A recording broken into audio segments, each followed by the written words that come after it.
Well, hi, welcome to Itasca Water's Practical Water Wisdom series.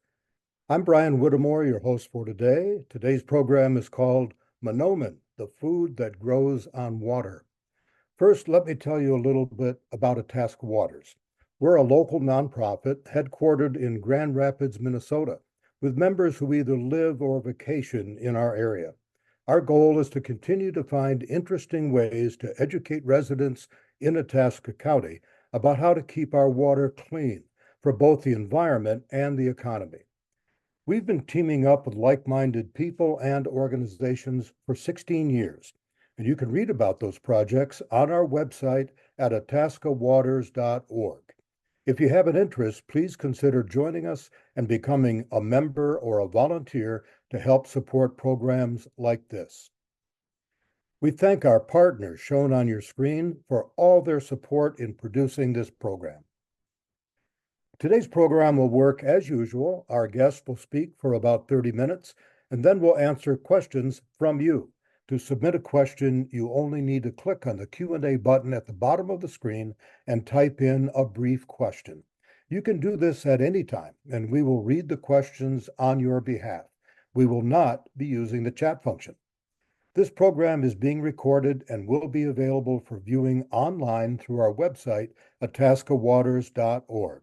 Also, we value your opinion, so please click on the survey link, which will be on screen at the end of today's program, or complete the survey that will be sent to you by email.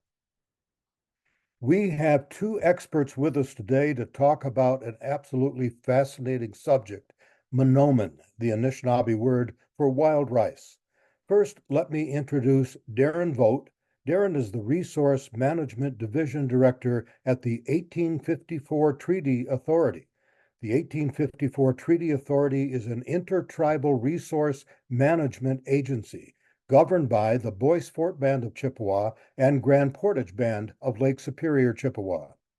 The organization is charged to preserve, protect, and enhance treaty rights and related resources in the 1854 Ceded Territory. Our second expert is Marne Kaeske. Marne is the Cultural Preservation Specialist for the 1854 Treaty Authority and has a decade of experience in coordinating outreach programs regarding natural resource rights and biodiversity. With a passion in treaty rights history and policy, she's fortunate to have had the opportunity to build 1854's Education and Outreach Division from its inception. All right, welcome, Marne and Darren, all yours. Thank you, Brian. It was a great intro. I appreciate it. And thank you to everybody who is participating today. I think we got word that there's about 80 participants. That's pretty exciting. I don't know about you, Darren, but I kind of feel like a pop star. As Brian introduced us, I am Marne. And for those of you who are new to the 1854 Treaty Authority, we are an intertribal natural resource management agency based out of Duluth, Minnesota, working in the northeastern part of the state for, again, Bois Forte and Grand Portage bands. And we're tasked with implementing as well as protecting off-reservation treaty harvest within ceded lands off-reservation for our bands. And as we dive into Manoomin as a culturally significant species, you can do the next slide, Darren, please. Manoomin is the significance of Manoomin is embedded within the Anishinaabe people. Anishinaabe is used both with Ojibwe as well as Chippewa. And an example of that is from their migration story. They used to reside in the northeast part of what is now US and Canada. And at a time, their leadership received a prophecy that they had to move west, otherwise they would risk being destroyed. And that migration would be led by an image of a seashell, a Migas shell, and there would be 7 stopping points along the way. And that they would know when they got to the place that they were to settle when they found the food that grew on water. And that number 6 stopping point right there in Duluth, Minnesota is in fact Gitchigamizibi, the St. Louis River estuary, separating Minnesota and Wisconsin today. Next slide, please, Darren.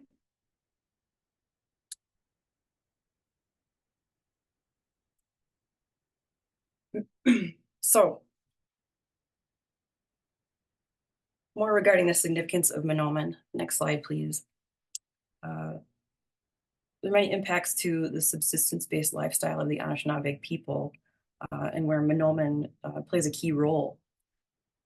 First and foremost, it's one of the only storable food sources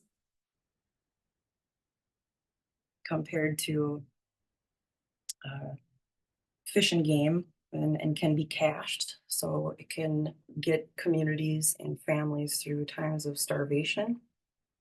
And also can be used, Manoomin can also be used in terms of trade. So it has economic value as well. On the other side of that part, there were some challenges by the Anishinaabe people during the time of treaty signing, in which they recognized that the United States government wanted to have access to those resources. Next slide, please. Have access to resources within the area which is now northeastern Minnesota, but also their intention was to move the indigenous peoples to reservation systems. Now, given Minnesota has lots of game, free moving game, they will be able to continue hunting, and the prolific amount of waterways, they would still be able to continue fishing. But Manoomin has a specific habitat in which it resides. And for families to continue to be able to live that subsistence-based lifestyle, they would need to be able to access those rice lakes and migrate to those in the fall of every year to both harvest as well as finish Manoomin. Next slide, please.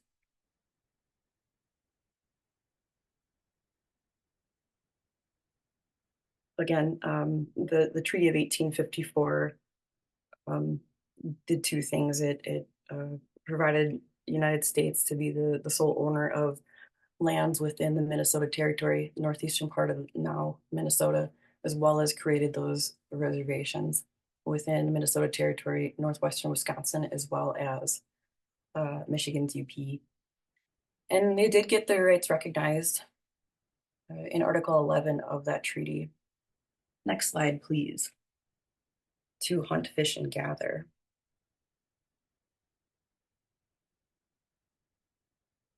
I think I might pass it over to Darren now. Is that, oh, we do have, oh yeah, in terms of describing Manoomin, they're in defining it, actual breakdown of the word itself, Manoomin means the good seed or the good berry. Very much believed to be another being, not an it. It's an important food source, incredibly nutritious, as well as involves in many ceremonies. Next slide, please. And we'll finish up today talking a little bit about the protection of Manoomin as it protects us and that reciprocity. Now I'll hand it over to Darren Miigwech. Thank you, Marne. So again, I'm Darren Vogt. I'm the Resource Management Division Director here at 1854 Treaty Authority. So as Marne explained, bands retain those treaty rights in different ceded territories, and we're also interested in the health of the resources themselves. And so I head up our biology wing here essentially, and we're interested in fisheries work, wildlife, environmental issues, climate change, invasive species, and of course, Manoomin is an important issue. So that's one thing we really spend a lot of time on, is making sure Manoomin is protected and enhanced for present and future generations.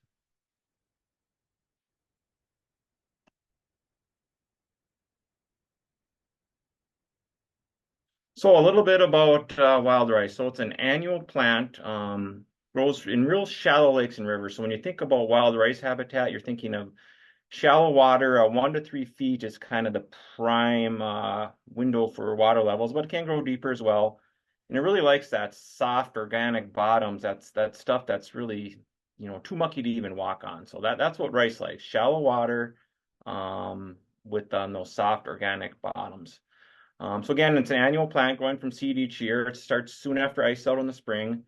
And right about this time of the year, it's reaching this floating leaf stage. You can see on the bottom left there where it forms these long ribbon-like leaves that float on the surface of the water. And so this is a real critical stage for rice. If the water was to really jump up high, it could uproot those plants or even drown them out if the water stays high for a long time. So this June time frame is a critical stage for how wild rice can progress through the year. Then eventually it stands out of the water in July and up to 6 to 8 feet tall. It can really be tall, but typically you see it, 1 to 3, 2 to 4 feet, things like that. And so picture the bottom right is kind of look like what it looks like in August when it's standing. So it's a wind pollinated plant, occurs in July. The kernels or the seeds are at the tip of the plant, and those begin to fill with a milky substance in August, and those harden to become the grain or the seed of the plant. So wild rice ripens in late August, early September, and those seeds fall into the sediment, and they're the source for future plants. Or at that time, before they naturally fall off, is when people want to be out there harvesting, which we'll talk about. And wild rice ripens at varied times. So the seeds on one plant ripen at varied times. Different parts of a lake or river ripen at different times, and different lakes ripen at different times. So that's why during harvest, you can go back to the same area several times or different lakes and rivers as they ripen at different times. So, depending on the weather, you can get, a month or so of harvest time in the fall if, keep hitting the same bed after it ripens further or check out different areas.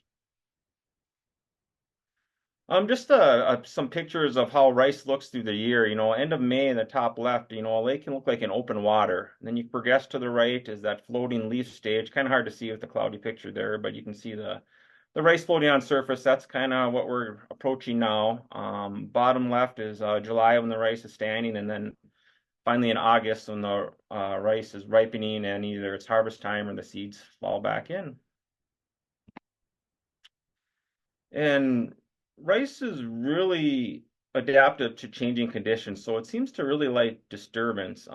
Rice can have good years and bad years, and it's probably good in the long haul for rice, as far as controlling competing vegetation. So you can see in this is Kettle Lake in Carleton County. This was after the bottom left in August, the 2012 flood, if people remember. We didn't find a single stalk of rice growing on the lake that year. It all had been flooded out.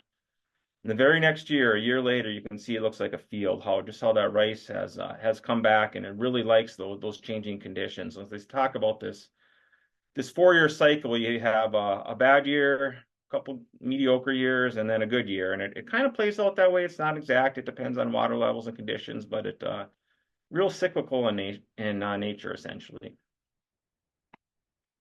Just some more pictures showing that cycle. Upper left, kind of a mediocre year. This is Round Island Lake up by Isabella, if anyone knows the area.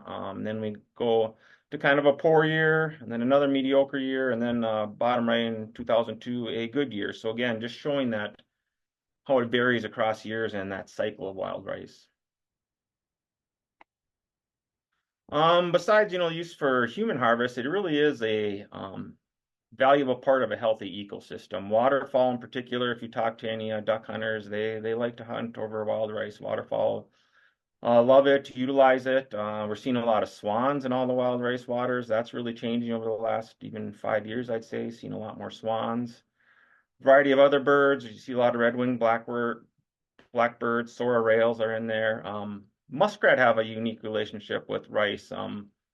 They've often I've heard be referred to as the cleaners or gardeners of lakes, and so they may have a role in controlling competing vegetation. So wild rice and muskrat have a relationship.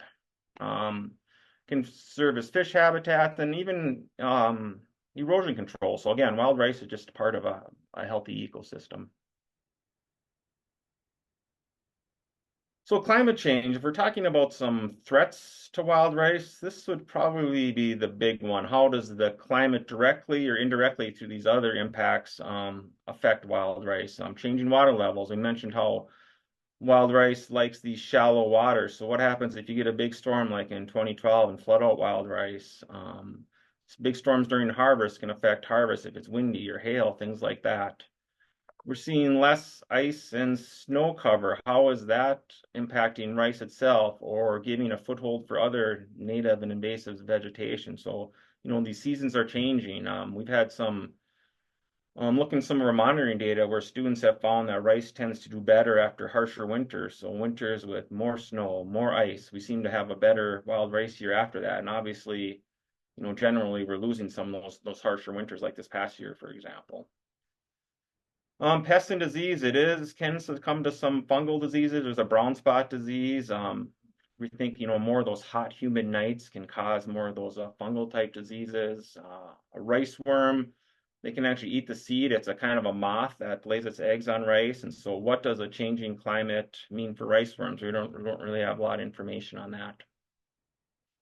Different animal populations, I mentioned swans, geese can be even a concern on wild rice. We're doing some restoration work where any wild rice plant that starts to stand is getting nipped off by geese. And so while geese are, part of the environment and belong there and belong in rice, they can have some significant impacts if they kind of overwhelm the stand, so it can't be sustainable in the long haul. Then weather, wind, hail, can damage plants themselves, can impact the harvest. So all these things to go with the changing climate are probably, the biggest concern as far as the long-term health of Manoomin. And then development and other human disturbances. A lot of people in front of their cabin may not want, vegetation or what they think are weeds. So boating through it, big waves, physically removing wild rice. So these are all things that little by little have impacted Manoomin presence, in Minnesota in general.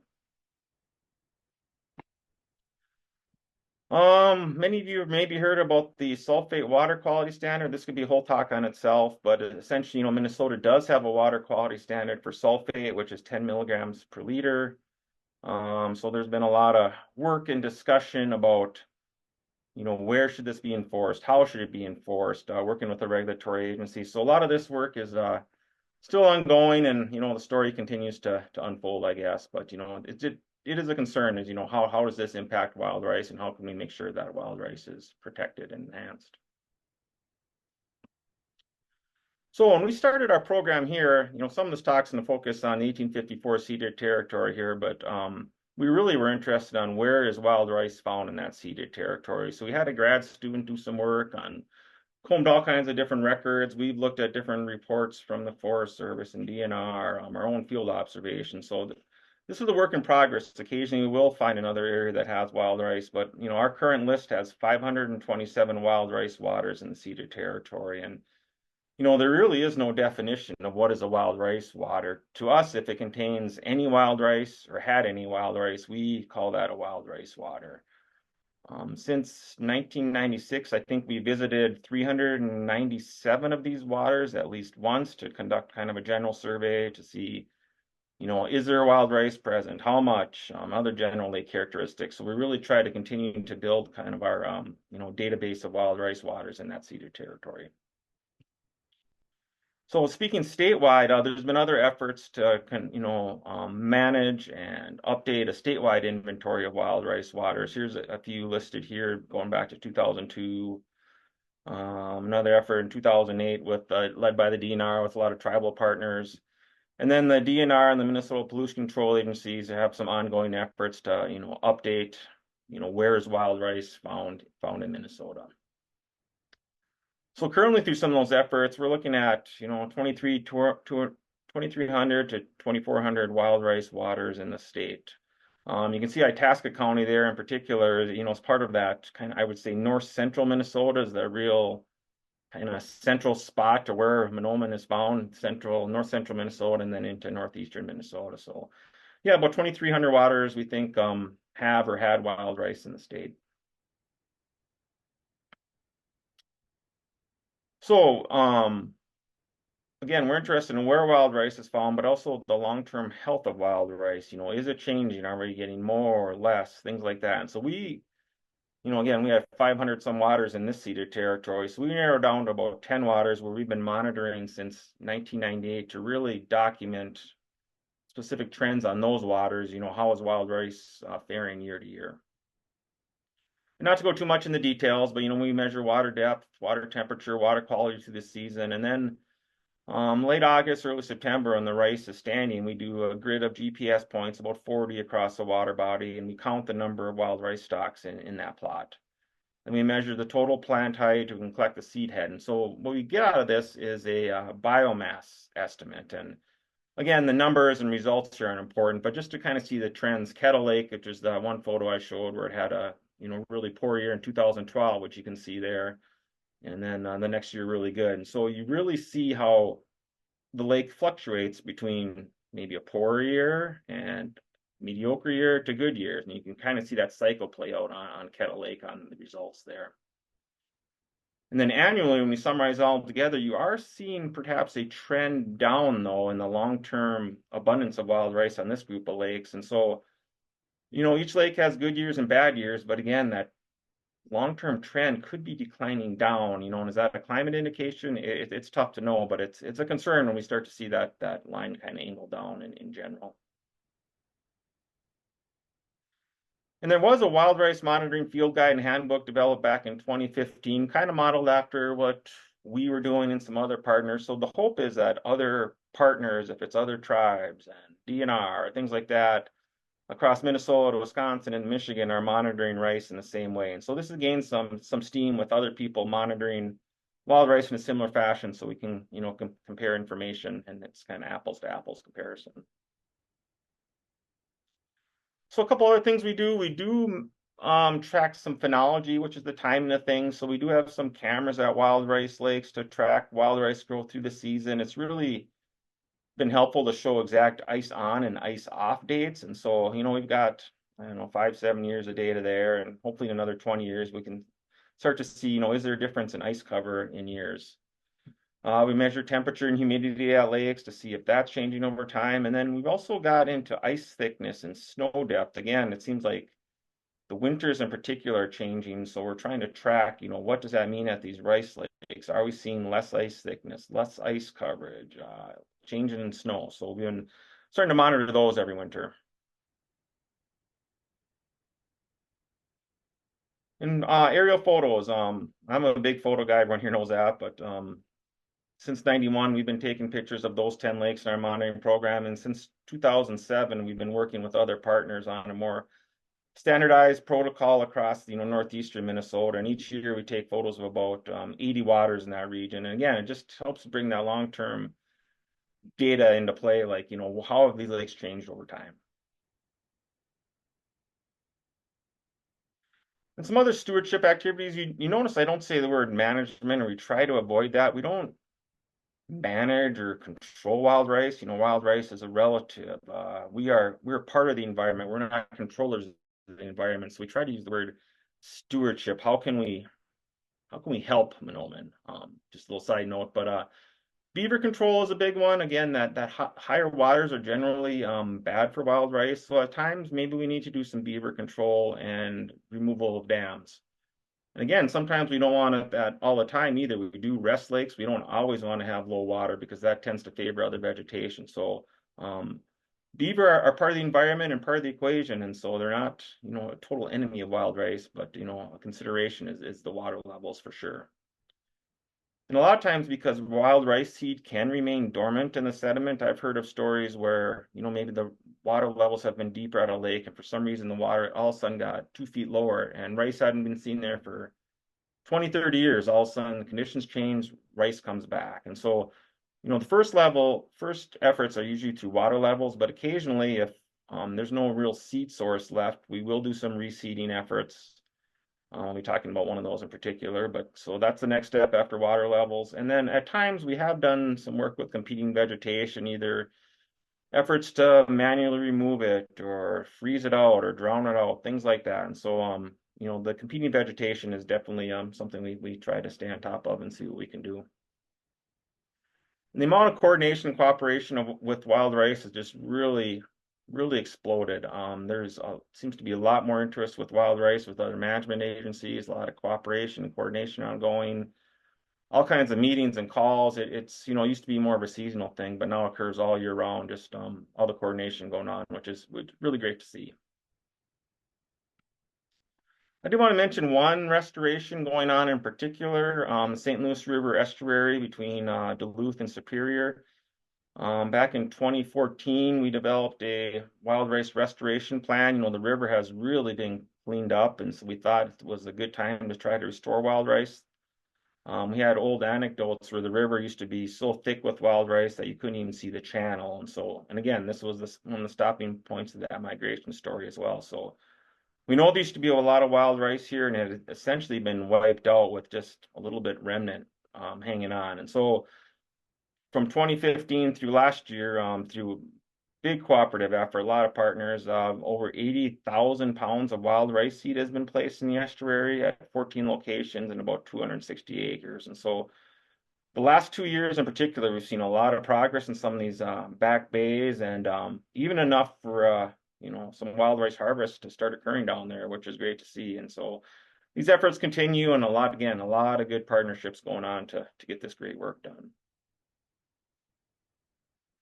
And again, we'll have to go to the details of all this, but like I mentioned, there's so much interest in wild rice and a lot from researchers and students. And we've come a long way with our relationships between the tribes and the universities. Again, Manoomin is so culturally sensitive that before any research is done, we ask that researchers, develop those relationships with tribal partners, see what the interests are, see if the tribes are on board to do any kind of research with wild rice. And so those relationships have really come a long way, and there's all kinds of wild rice research and management projects going on. And again, the interest has just really exploded the last 3 to 5 years in particular. All right, on to harvesting wild rice. And so I mentioned wild rice ripens in late August or early September, and so that's when wild rice harvest occurs. And how it's done is 2 people in a canoe. I've seen different arrangements. I think a lot of times there's a person that stands in the back of the canoe with a long pole, and they push the canoe through the rice while a person sits in front of them, and they're the knocker. So they, you can see in the bottom right with 2 rice knockers or flails, they're called. With one, you pull the rice over the side of the canoe, and with the other, you give it a light brush and knock any of those kind of ripe rice seeds off into the bottom of your canoe. So again, different configurations. I've seen people pull from the front and sit in the back. I've seen people sit reverse in the front. I've seen people paddle. There's all kinds of different configurations that people use. And again, that varied ripening, that same plant, same lake, and across lakes allows harvest to occur over several weeks' time in the fall, depending on the weather. Just some more pictures of harvest. Another configuration on the bottom right, sitting in reverse in the front and a polar from the back. And wild rice harvest is a real social time. That was from Big Rice Lake, north of Virginia, on the bottom there, where, in the past we used to post opening dates for harvest, and it'd be a get together, an event, and we've lost a little bit with the lack of posting of lakes, but it was a real social time to get together and harvest wild rice. So after you harvest it, it's not ready for consumption. There's several steps that must be taken to prepare it for consumption or storage. You can see them here. First, people typically dry it, clean it, get any other debris out of their wild rice. And then you parch it over a fire that kind of loosens the hull. You're careful not to burn the wild rice. So all this, obviously, just like harvesting in particular, it's an artwork about how this is done. And then to loosen those hulls, traditionally it's called dancing on the wild rice. So you wear clean moccasins and tread on the wild rice to loosen those hulls from the seed that you want to eat. And then finally, a winnowing where you throw it up and the wind takes those hulls or that chaff away, you ended up with the finished wild rice product. So again, a lot of work, a lot of effort, a lot of art to it. Same with harvest. I should mention that good harvesters will really outdo new harvesters because they know how to work the wind, how the plants are hanging, how to knock correctly. And a good harvest day is maybe considered 100 pounds in your canoe, but I've heard up to 300, 400, 500 pounds a day if you really hit it right and you know what you're doing. And back to finishing, again, this is the traditional way. A lot of people now use wild rice processors. They take it to someone to finish their rice for them, often done mechanically and pay a fee. It's usually kind of word of mouth who's finishing rice. And so that's a hang up for new harvesters in particular. Like, hey, now that I've harvested this wild rice, where do I bring it? What do I do with it? A little bit about harvest regulations. So for a Minnesota resident, you need a license like you would a fishing license or a deer license. I think these are all current numbers yet. I think it's $25 for a season or $15 for one day. Non-residents can harvest for up to one day, I believe. Again, the equipment is a canoe, a push pole, and those knockers or flails. Season dates, the real thing is we remind people to only harvest when the rice is ripe and ready to harvest. If it's not ready, you're not really maximizing your effort, you're damaging the plant. So you want to make sure that rice is ripe, falls easily in your canoe, and you're not damaging the plant. Hours are typically 9 to 3. Some of the thought process there is to give the rice a chance to rest and ripen up before the next day. I mentioned currently we don't really post lakes. Traditionally, bands in particular will post opening dates, so they'll have people check the lake to see when they think it's ripe and ready to go. Out in the Minnesota lakes, that's typically not done now. There's still some debate about that. And finally, restrictions within reservations. Typically, only those band members of that reservation are allowed to harvest rice within reservation boundaries. Just an idea of how many people harvest rice. So this graph kind of goes backwards. The newest years are on the left, but in the last 30 years, we probably averaged 1,500 to 2,000 state wild rice license sales.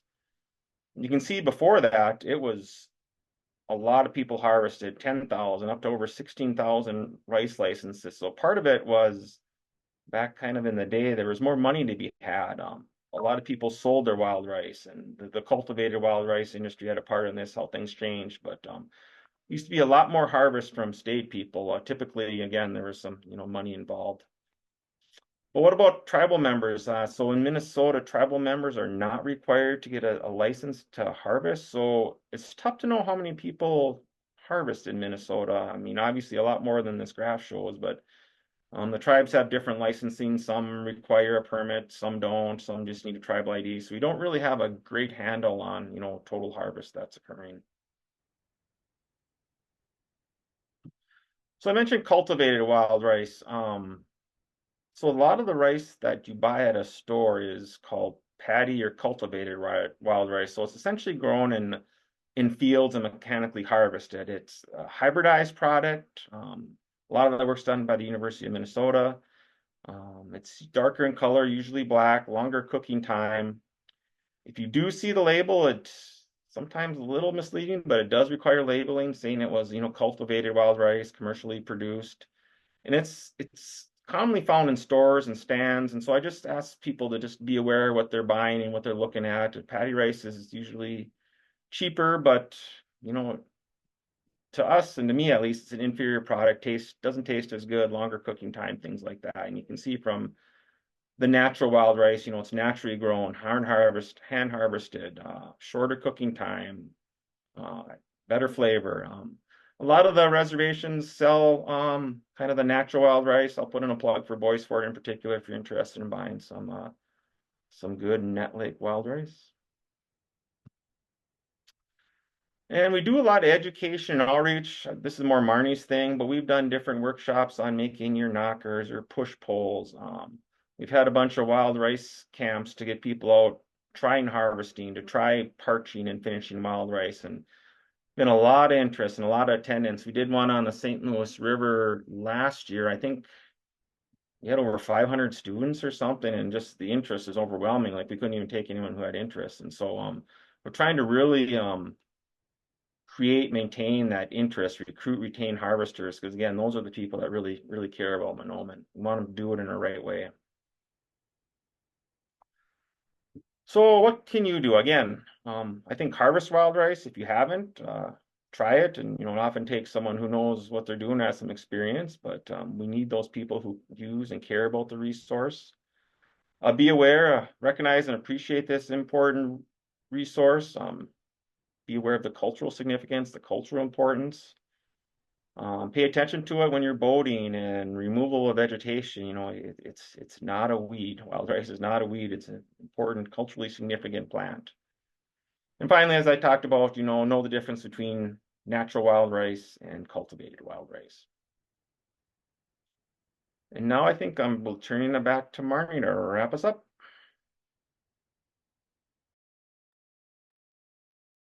McQuetch, Darren, that was a good job. I do want to touch on the importance of recognizing and acknowledging Indigenous worldview regarding Manoomin. And in fact, there's a lot of traditional ecological knowledge that is embedded within current regulations. Next slide, please.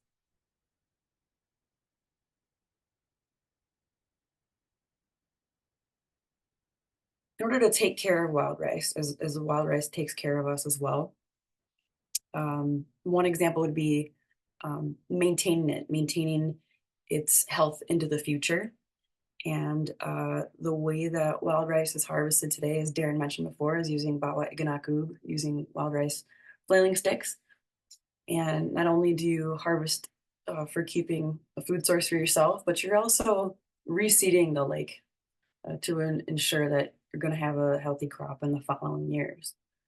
Next slide. Likewise, 1854 code as well as Minnesota state regulations require that anybody harvesting use Bois flails that are under 32 inches.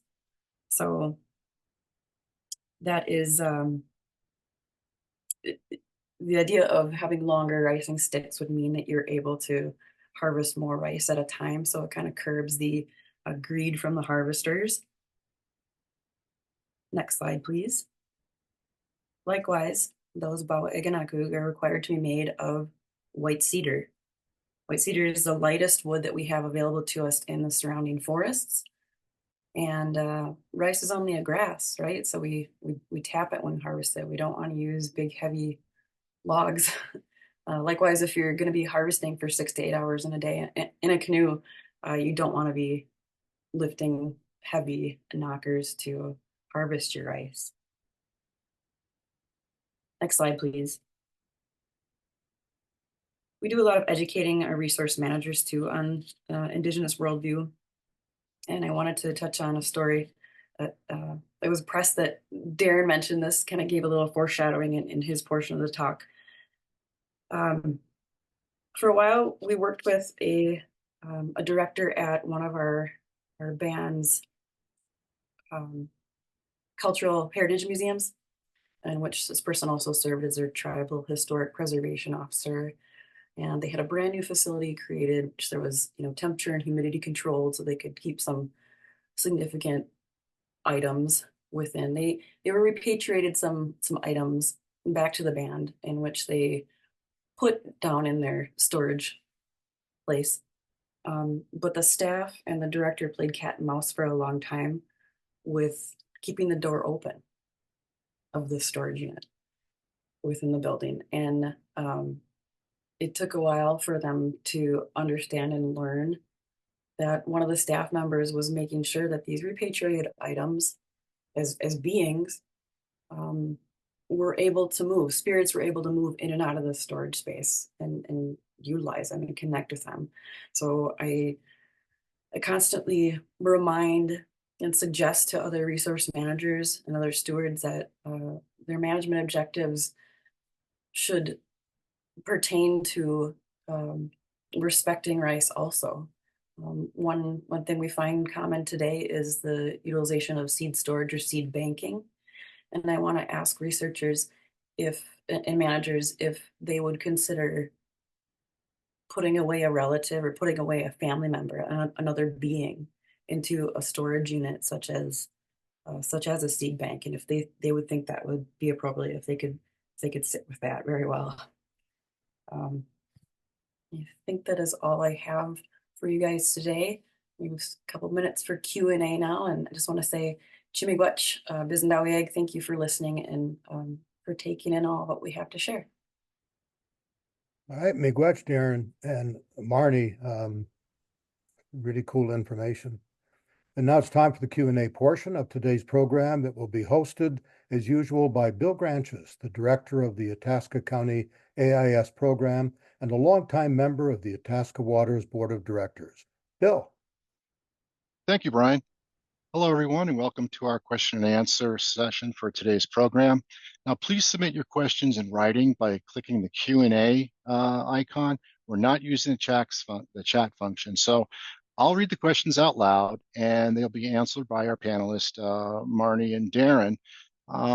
We may combine similar questions together, and if we don't get to your question, or if you have an unanswered question, please feel to email us at info@itascawaters.org after the program if you still have unanswered questions. Okay, so let's begin the Q&A. Our first question is, I have picked wild rice across northern Minnesota and had noticed a difference in the length of the grains after finishing. River rice seems to be shorter and more stout. Some lake rice is longer and thinner. The question is this true? Yeah, good point. I don't think I addressed that in the talk, but it is true. So different waters have different size seeds or kernels. And yeah, as the question indicated, typically river rice does have a smaller seed size than lake rice, but even lakes vary. Big Rice, north of Virginia, is known for its long, big kernels. And so there's not a lot of definitive answers why that is. It's probably a combination of genetics and environmental.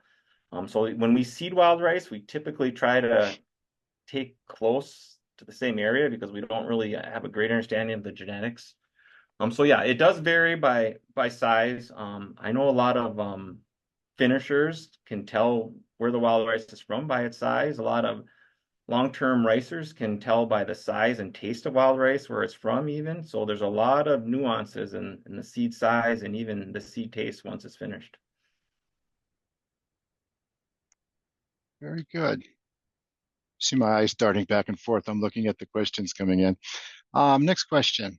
Wondering if you have thoughts or guidance on looking for a Manoomin with eDNA sample methods in lieu of what you explained for a Manoomin in seed banks.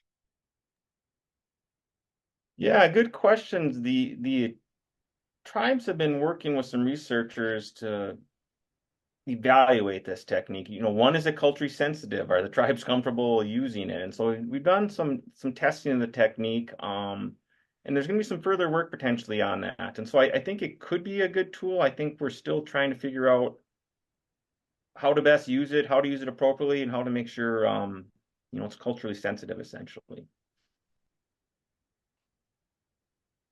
Very good. Oh, here's one near and dear to my heart. What are the impacts of aquatic invasive species on wild rice? Sorry, Martin, I keep jumping in, but yeah, it can be severe. Invasive cattails, for example, sometimes you see those encroach on lakes and they just keep building and building and taking up wild rice habitat. So the cattails, invasive cattails, is probably the big one. I've seen some phragmites in the St. Louis River that can form, dense stands that can push out wild rice. Sure. Other things we've talked about is Eurasian water milfoil can form a kind of thick mats and stop wild rice. So yeah, invasive species and even some native species there can really outcompete wild rice, and so that is a big concern that we try to stay on top of. Sure. Terrific. Thank you. Next question. I am located in Wawa area, wanting to sow Manoomin. Can you suggest a good reference person or article for seeding and growing, and also a good source to buy seed? Yeah, so seeding wild rice, a couple thoughts. One, it's tough to get seed. You can't go on Amazon and order your seed. You have to either acquire it yourself or buy it from someone who has harvested, hopefully locally. So number one, we want to be careful what that seed source is and make sure it's natural wild rice.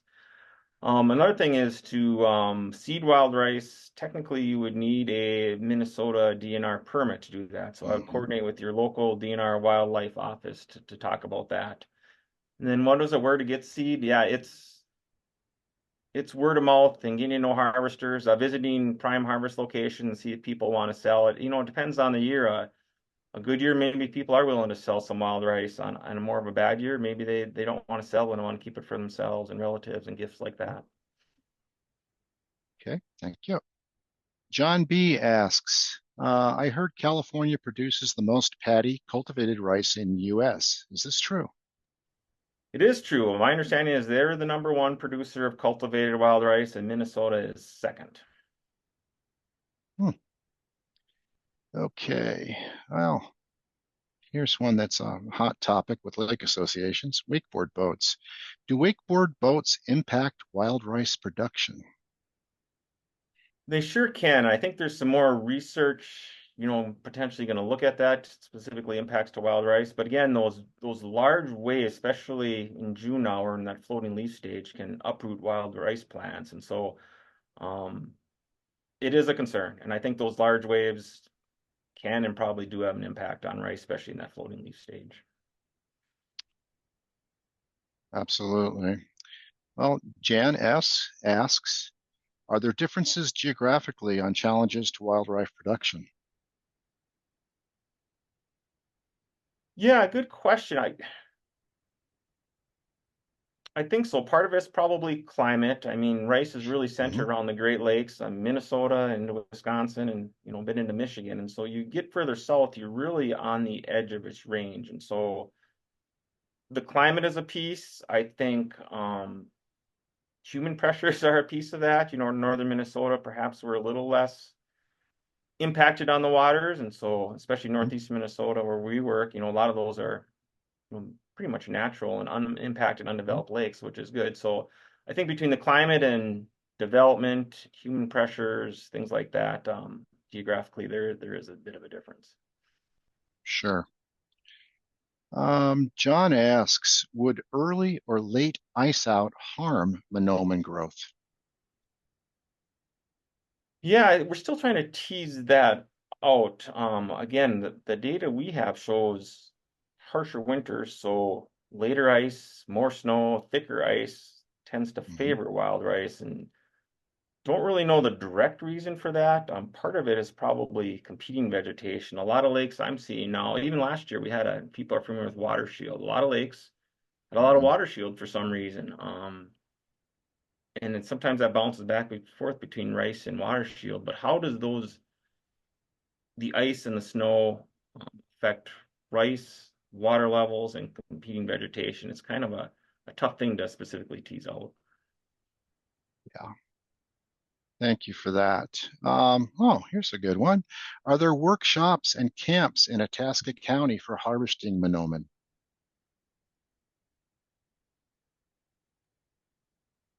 You want to take that one, Darren? Go ahead, Marnie. I'm not familiar with it. Awkward silence.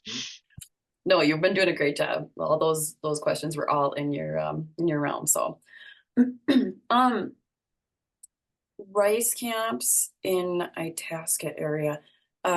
We do have some partners that were part of a large grant partnership that put on a rice camp last year. I don't know who else was involved in that. Darren, maybe you do.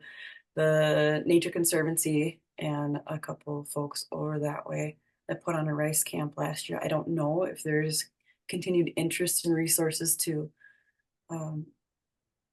perpetuate those camps. I certainly can put you in contact with the folks who were coordinating last year. And likewise, any camps that 1854 is a part of, they're usually open to the general public, and anybody is more than welcome to come experience the finishing process or getting in a canoe and paddling through rice bed. And you can find all of that information published on our website or on our social media. Very good. Thank you for that. I have a couple of questions related to canoes. The first one, any restriction on canoe type or size, pole length, not knockers, also have purchases a mechanical device to attach to the bottom of a pole to push off and it's hinged to collapse when not pushing. Supposed to be better for not damaging roots. Are these acceptable?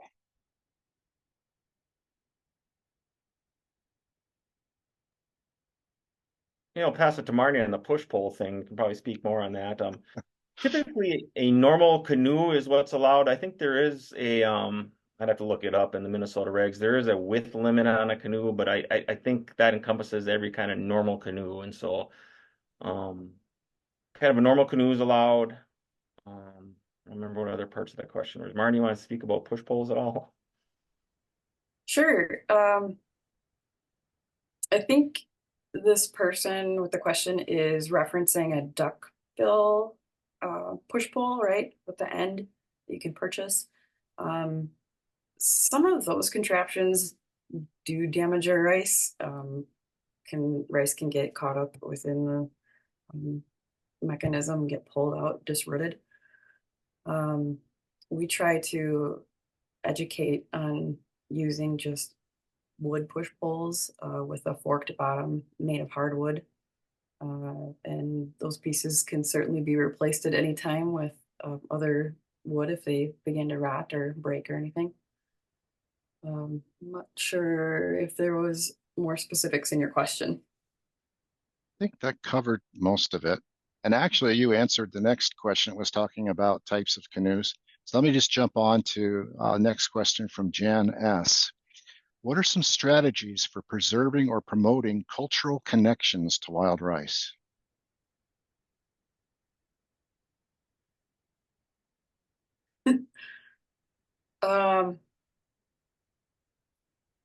Participating in rice camp, whether it be a part of your heritage or whether Manoomin happens to be a being that lives within the same landscape as you do, and growing to understand and building a relationship with it. I think the question is kind of twofold within tribal communities versus non-tribal, I'm assuming.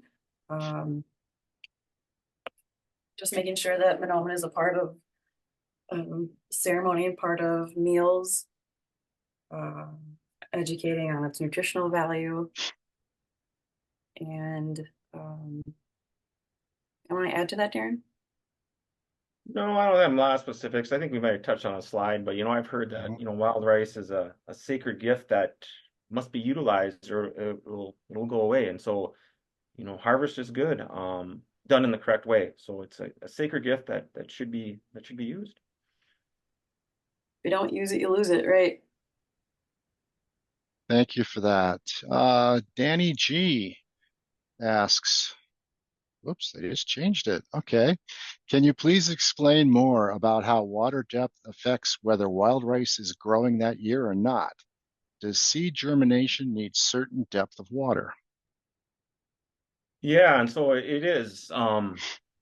Basically, that sunlight has to get to the bottom. So sometimes even dark stained waters, rice maybe doesn't grow as well on because it doesn't get that sunlight. So in the spring, the water's too deep, that seed will not germinate. It'll stay in the sediment until a future year when the conditions are good. So that's key for the initial germination. And then again, I mentioned the water changes if the rice does start to grow and we get a huge storm or a huge bounce or a beaver issue that could wipe out any rice that has started growing. Very good. All right, next question. Actually, I'm running short on time. We have time for a few more. Which indigenous tribes or members does Itasca collaborate with regarding these educational efforts?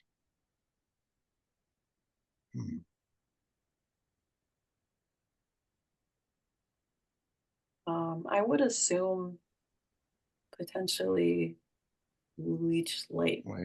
Am I correct, Darren? Yeah, I think that'd be a good start. Yep, Leech Lake probably. The closest within the region, right? Again, I could dive into getting some contact information for some of the folks that I know have participated in coordinating a past rice camp and other educational efforts. I do understand that you will make our contact information available, both myself as well as Darren, at the end of today. So please reach out if you'd like that. Yeah, I concur with what you said about Leech Lake Bend. They're fantastic partners with us in the fight against AIS. Okay, next question from Jan S. He's just checking the time. What factors drive demand for wild rice? And okay, let's just leave it at that question. What factors drive demand for wild rice? Yeah, for the average harvester, sale of wild rice isn't as a huge driver as it used to be, indicated by all those rice licenses. And so it still can be sold. It can be sold for seed, like all of our seeding projects. Now I think there's more and more interest for wild rice seeding projects, so that's an option. So I don't know, the market stuff is hard to pinpoint, I guess. Harvesting, I would say most harvesters use it for themselves or as gifts, or to share with their family. I'd Let's talk. also Go go ahead. No, sorry. No, please. Sorry. I'd also say that for our winged relatives too, having wild rice as a food source before they hit the air in a long migration south is a really important staple. So that that is one thing that drives, our whole seasonality.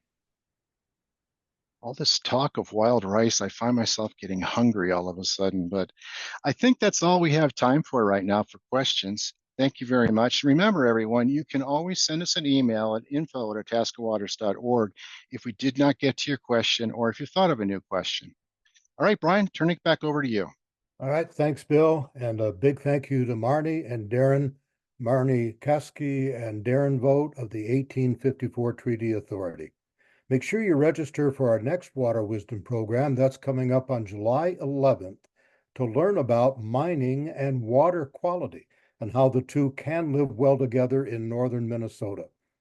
If you would like to watch this particular program again or recommend it to your family, friends, or neighbors, a recording of today's talk will soon be on our website at itascawaters.org, along with all our previous programs. To give us your feedback, please click on the survey link, which either is on screen or will be on screen at the end of today's program. You will also be getting an email evaluation form so you can choose how you'd like to respond. I'm Brian Whittemore for Itasca Waters, and thanks again for being with us today.